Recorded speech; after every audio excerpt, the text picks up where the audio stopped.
Halo, balik lagi dengan DMZ lagi. Assalamualaikum warahmatullahi wabarakatuh dengan Arif lagi. Dan tadi kita di part sebelumnya kita sudah mengajak kaum Lo tau gak? milenial dan Gen Z. Dari awal itu ya, kita biasanya selalu memperkenalkan kita berdua dan podcast kita. Ya. Ini Baskom POD ya, Dim ya. Lupa ya. Lupa lo Saking gak jelas. semangatnya ada generasi Kita sudah Gen Z sangat nih, jadi The semangat. excitements ya. Ketemu Anyway. lagi dengan Najla. Halo. Halo. Oke, Jangan bosen-bosen ya. jadi kalau ada yang tadi belum sempat dengerin sebelumnya, by the way kita dari Baskom ya. Ya. Apa sih Baskom nih? Aduh, lupa. Bahas dan komentarin Market. market. Nah, jadi Oke. di bahas komentarin market ini biasanya Ada market update. Uncles Dimas sama Uncle Arif ini biasanya kita itu ngelakuin market update. Nah ini yang si Najlas nanya sama gue, Dim. Ini pada ngomongin apa sih? Iya. Gitu. Nah. Ya udah, ini kita mulai lagi. Sesi pertama tadi sebenarnya kita sudah ada juga ya, silahkan cek dulu podcast kita Our sebelumnya. feature content. Iya, jadi tadi kita bahas mengenai definisi investasi, apa itu investasi dan lain-lain. Terus kemudian gimana cara memulai untuk investasi. Tadi kita udah ngomongin tuh sebelum kita mulai investasi, kita juga harus tahu dulu goalsnya kita tuh apa. Tadi contohnya adalah kita mau jalan-jalan dalam 4 tahun 50 juta nih kira-kira nih buat jalan-jalan. Nah, berarti tinggal kita bagi. Dari situ ada berarti jumlah total yang kita inginkan return. Terus kemudian ada tenor. Ya, tadi ya kita sebut jangka waktu berarti 4 tahun. Nah, itu dari situ kita sudah mulai hitung kira-kira Najla harus nabung berapa sebulan. Kurang lebih gitu. Tadi juga kita udah ngomongin sama risiko dan return. Ya, ya kita betul. udah ngomongin risk Ini return. penting banget ya, karena di investasi ini ada yang namanya resiko, harus Betul. diperhatikan gitu. Apakah itu risiko rendah? Apakah itu risiko tinggi? Ya, gitu. Ada high risk, high return, Betul. low risk, low return. Itu udah kita bahas di podcast sebelumnya, silakan dicek. Nah, sekarang kita lanjut kemarin. Jadi kemarin ya. Lanjut Enggak, sekarang. Lanjut dari kemarin, kita lanjut sekarang. Oh iya. Ya, Ngeles nyambung-nyambungin aja. Tadi juga kita udah ngomongin tabungan sama deposito ya Najla ya. Oke. Nah, jadi sekarang itu Najla melihat apa yang sudah Najla pelajari dari sesi berdua sama Uncles ini. Yang aku dapet sih tadi yang rekening ya, yang rekening sama deposito itu berarti financial market Rekening ya. tabungan Iya, maksudnya. rekening tabungan maksudnya. Rekening tabungan sama deposito itu financial market atau dimana biasanya kita nabung di bank, tapi itu biasanya low risk tapi low return juga. Yes. Betul banget. Gimana biasa. kalau kita bisa nabung iya nih Cakep. 1% 2% tapi sebenarnya kita nggak dapat return yang banyak Betul. gitu. Terus ada juga sektor real katanya yang membutuhkan tenaga, jasa yang kayak gitu-gitu. Jadi Luar kita harus lebih biasa. terjun ke situ. Luar Mainis. biasa. Mainis loh ini. Nah, Surprise. sekarang tadi itu kita sudah sedikit mengulas terkait dengan tabungan. Nah, kalau menurut Uncle itu tabungan sebenarnya bukan investasi. Kenapa? Karena returnnya itu sebenarnya ada memang 1%, 2%, tapi dalam investasi itu kita harus beat yang namanya inflasi. Nah, inflasi itu kira-kira dalam bayangan Najla apa? Inflasi Najla. Inflasi itu yang aku dapat dari pas aku SMA ya. Pelajaran ekonomi nih. Kita pelajari nggak waktu kecil? Enggak kayaknya. Pas SMA sih katanya harga barang naik. Betul. Betul. Inflasi itu memang adalah kenaikan rata-rata harga barang. Gitu. Jadi dalam kenyataannya setiap barang itu biasanya akan mengalami kenaikan. Contoh misalnya dulu waktu Uncle kuliah, ketoprak itu harganya 3.500. Yang bener lu, Dim. Iya. 3.500. Nah, lu nggak ngalamin emang? Aduh, Uncle Arif sok muda nih Uncle Arif. Nggak pernah makan ketoprak Nggak jangan-jangan. 3.500 ya? 3.500 dulu. Oke, terus. Di samping perpus makan itu aja piringnya udah penuh banget itu 3.500. Sekarang ketoprak berapa? 15.000 ya. 15.000, 12.000 mungkin yang murah. Nah, itu adalah yang namanya inflasi. Dulu kita 3.500 dapat satu piring ketoprak. Sekarang kita membutuhkan duit lebih banyak untuk mendapatkan barang yang sama. Atau dengan kata lain, Najla punya duit 3.500, udah nggak bisa beli ketoprak.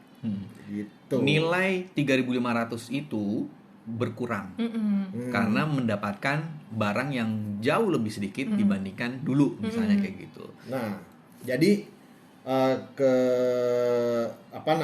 ini balik lagi kenapa sih Najla mesti investasi?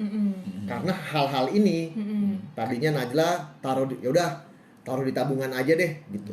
Nah kalau Najla taruh di tabungan ternyata tahun depan Najla udah nggak bisa beli ketoprak lagi karena return yang dikasih sama tabungan nggak secepet sama si tingkat inflasi atau kenaikan harga ini. Betul. Misalnya nih, tadi sekarang nabung 3.500 misalnya ya.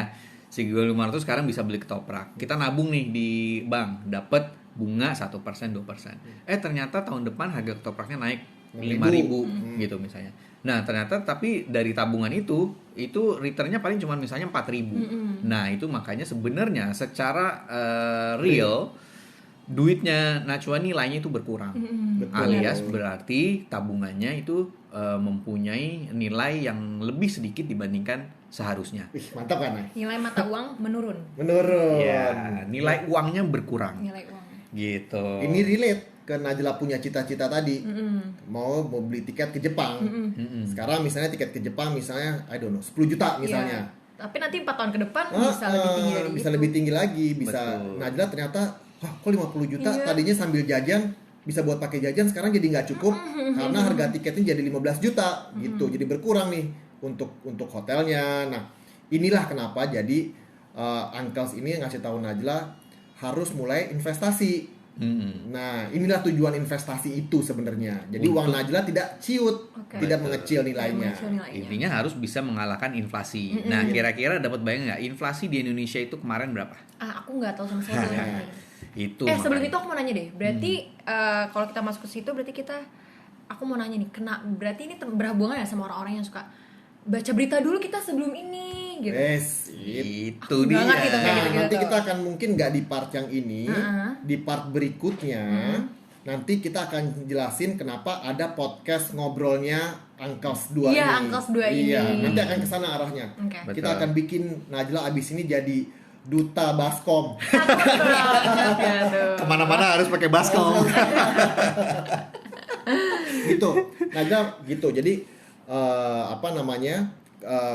investasi itu sebaiknya dimulai kayak yang disebut tadi namanya Warren Buffett. Umur 11 tahun udah ngerti itu dia gimana caranya uangnya berkembang. Betul. Nah, itu yang aim kita untuk teman-teman Gen Z, teman-teman Najla yang nanti dengerin Najla ini, bahwa udah mesti mulai investasi at the soonest gitu. Iya, betul. Buka rekening tabungan tuh berapa ini? Bolehnya? Ada tabungan buat anak ada, cuman atas nama orang tua kan nggak ada KTP. Kayak kalau misalnya KTP kan 17 tahun. 17 tahun bisa udah langsung. Oh gitu langsung bisa ya? Pakai nama sendiri tuh ya? Bisa, pakai Oh nama iya, sendiri. berarti untuk teman-teman Gen Z yang seumur 17-18 ke atas Mestinya udah Udah, mulai ya. udah, Mencari nanti. tahu itu dari situnya. Bahkan harusnya sebelum itu biasanya teman harus memakai jangan nama telat orang tua. kayak Uncles berdua. Iya. Makanya masih blank begini.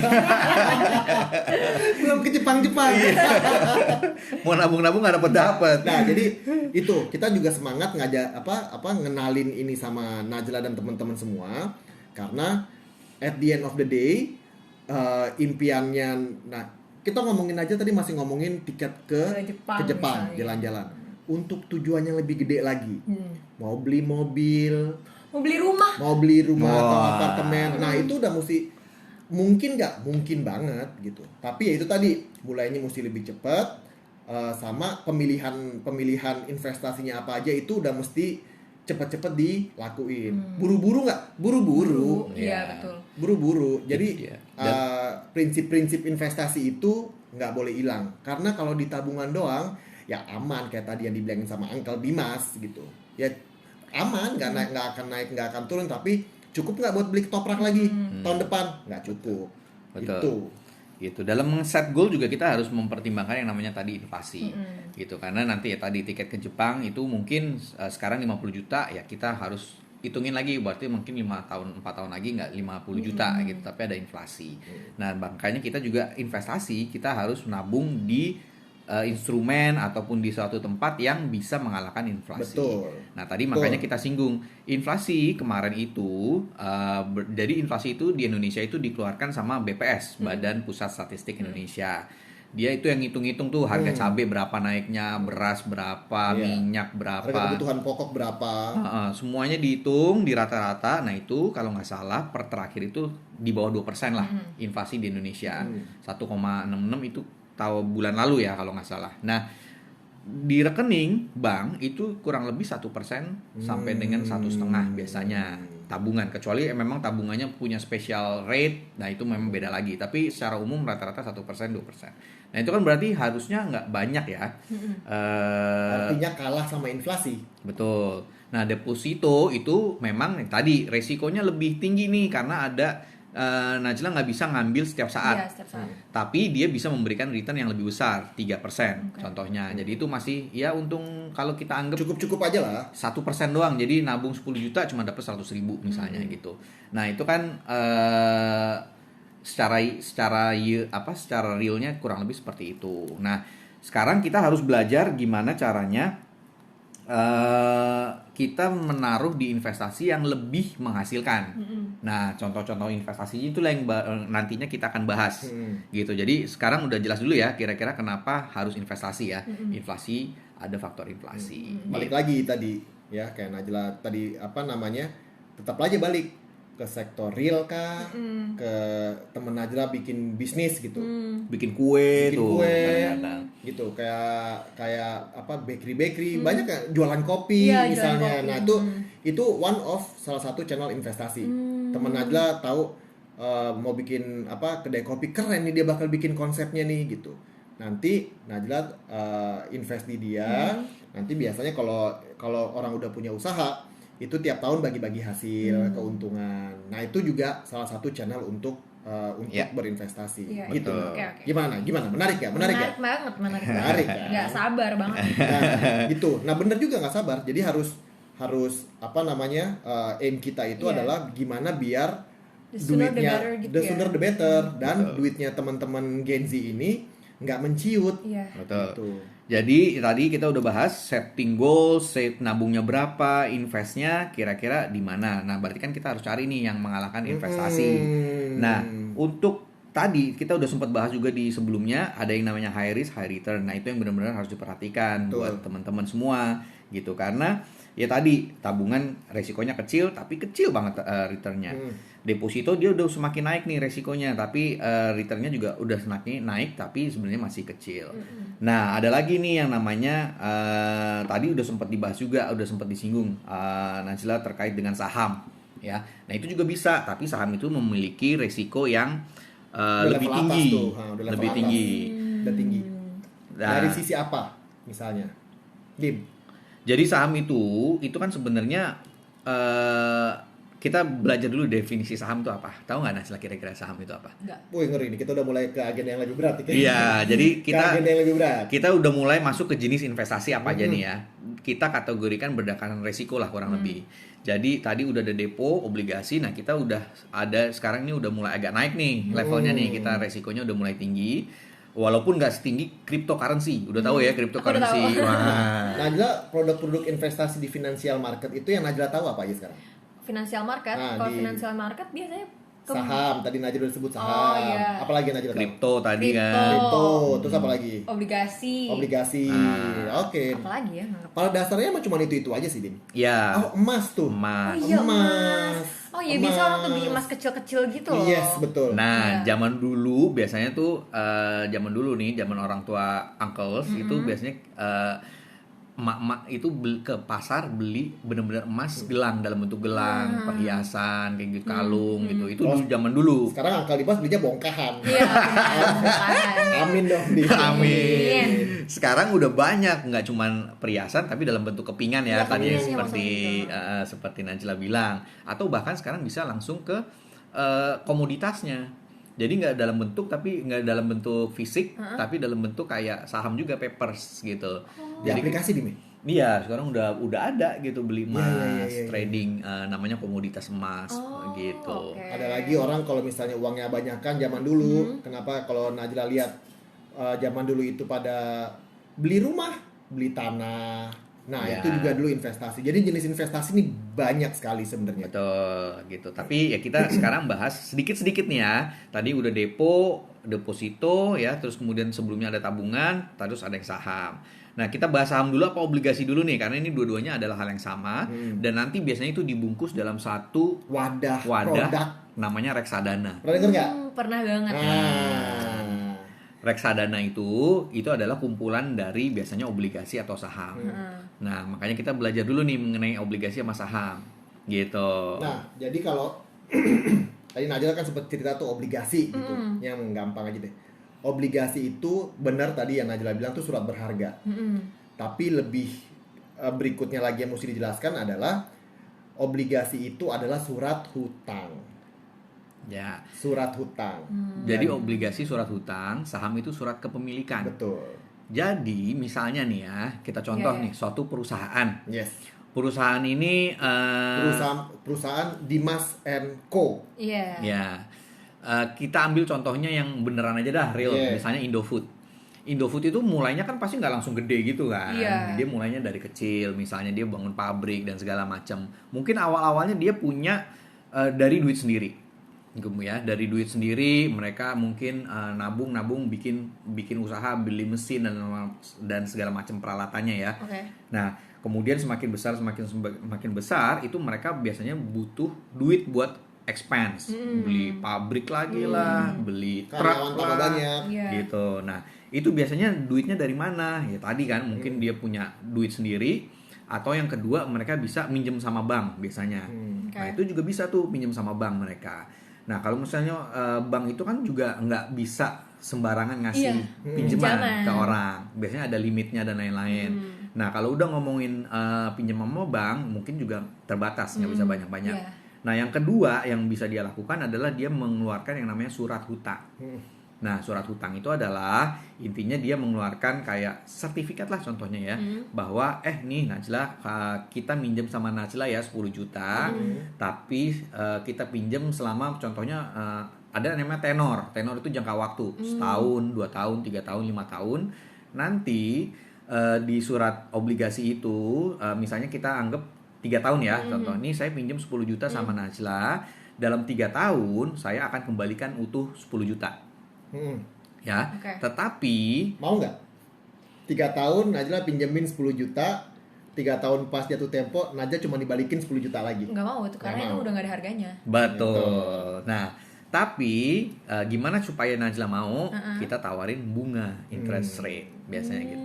Dalam sebulan dalam setahun biasanya kita ngasih returnnya misalnya 10%. Oke. Gitu. Jadi intinya perusahaan tadi nih misalnya Indofood, dia minjem 10 juta sama Najla, kemudian Selama dalam 3 3 tahun. juta ya selama 3 tahun kita balikin 10 juta, tapi di tengah-tengahnya di setiap tahun itu kita bayar 10% ke Najla tambahan. Setiap tahun 10%. Oh. Mau nggak Najla naruh di situ?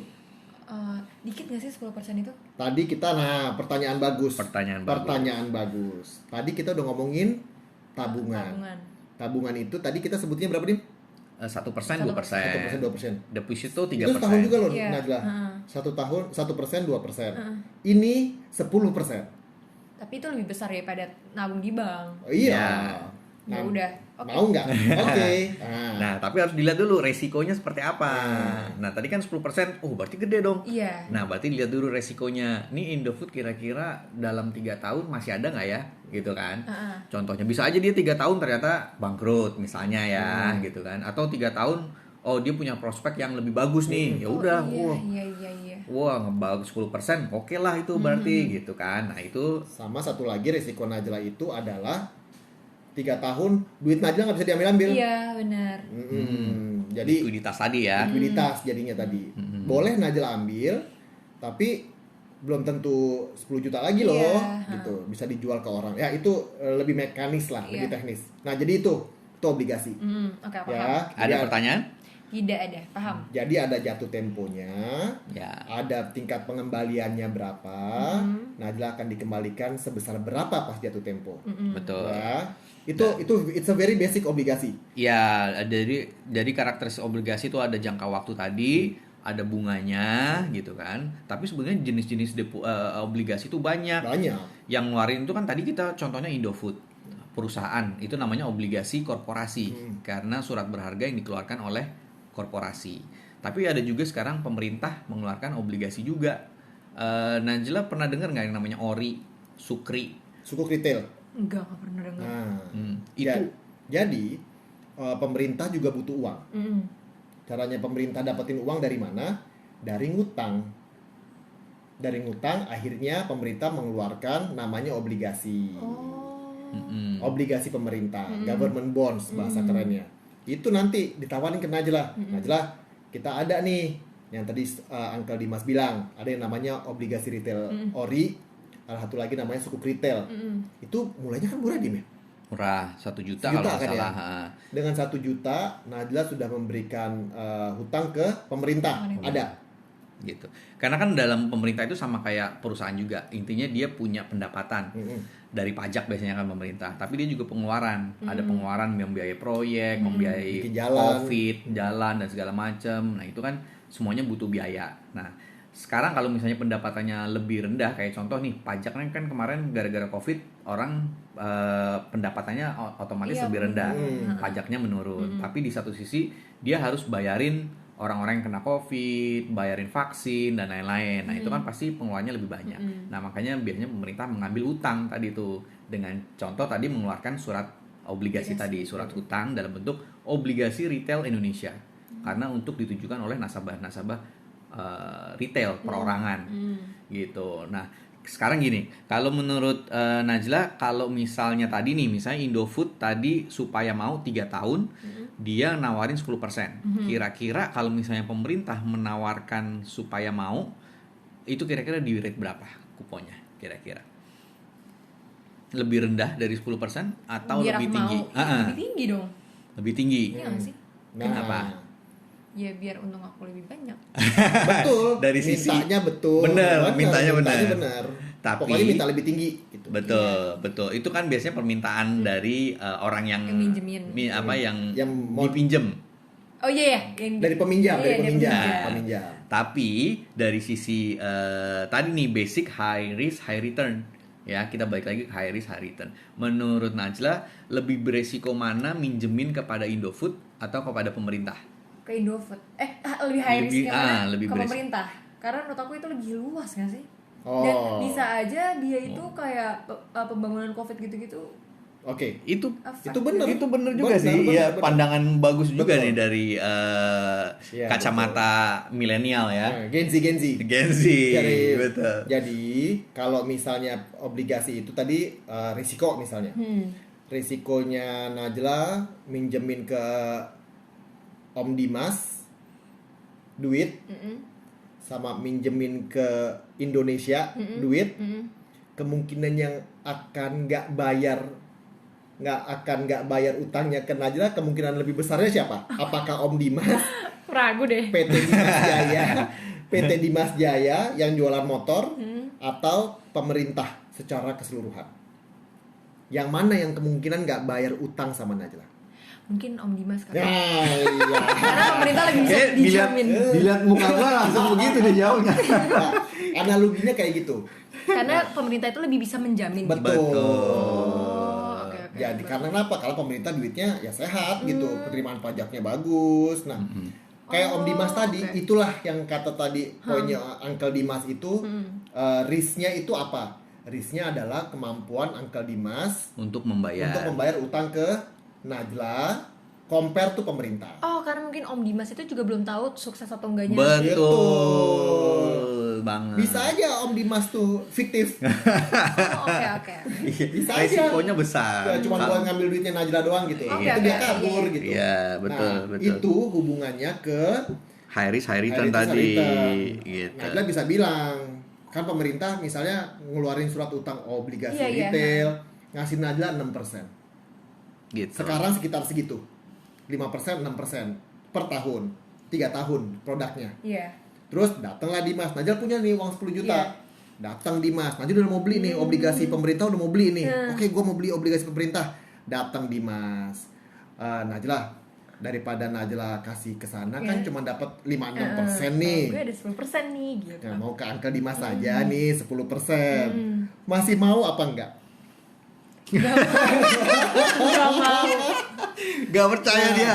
Jadi Najla berarti sekarang udah belajar Memahami Memahami konsep dari risiko. Jadi risiko likuiditas tadi udah belajar. Yang tadi kita habis obrolin, takut bisa nggak bayar, namanya risiko default. ketidakmampuan membayar bunga Atau yang tadi tuh 10%, 5% Iya, atau iya. pokoknya. Atau pokoknya. Jadi 10 juta tadi iya. bisa jadi dibawa lari nih Iya. sama Dimas. Uncle. Jadi Mas, itu resikonya. Jadi biasanya konsep yang tadi kita omongin, semakin berisiko sesuatu aset yang Najla mau pinjemin, dia harus ngasih Najla bunga yang lebih tinggi untuk mengcover risikonya itu. Oke. Luar biasa nggak Najla?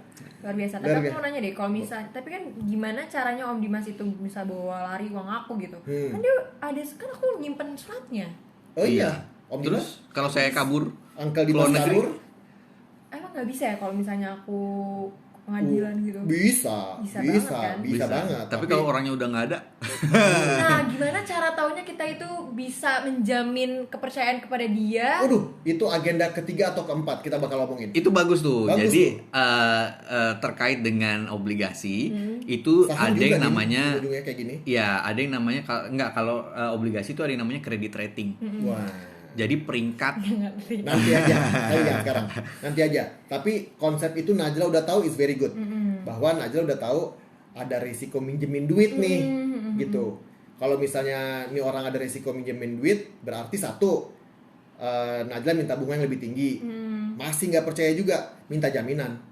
Nah, Oke, iya benar. Uncle Dimas, kan Uncle Dimas mau aku pinjemin 10 juta nih, mau ngasih 10%, aku masih nggak percaya mukanya. Gitu. Yaudah, Uncle Dimas kasih aku jaminan. Apa? Uncle Dimas bilang, aku Surat cuma- mobil, namanya, aku surat cuma punya motor, mobil, aku cuma STNK. punya mobil Innova Najla. Ya udah sini mobilnya sini, aku pegang. Kalau nggak bayar, ini aku jual. Gitu. Oh, oke. Nah itu adalah apa istilahnya Dim? Agunan, Agunan. jaminan. Oke, oke. Ya, menarik nggak? Menarik. Ini adalah dunia financial market yang will sure sangat berguna buat teman-teman.